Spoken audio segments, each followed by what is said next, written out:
When we are in, which is where we are from a core standpoint, when any economy is in a deflationary mode, where things are actually deflating, it is very, very bad for an economy.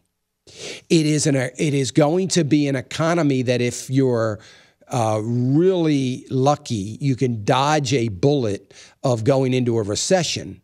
But the best you're going to hope for is stagnation. And we've had stagnation, I believe, for 15 years. Some would argue it's only been 8 years, but we've had stagnation for a long time. The idea is that when there is inflation, and I'm talking about 2% inflation, 2 to 3% inflation. When we have inflation, in the best economic times, the average inflation has been 4 to 4.5%.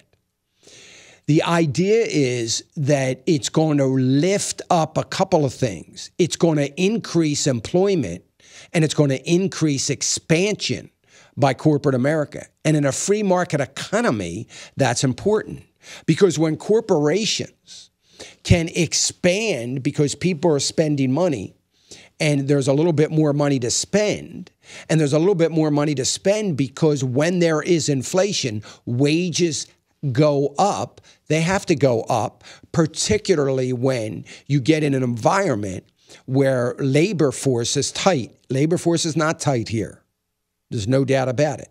But if it gets to that point, you've got to have some inflation so that you can get wages to increase.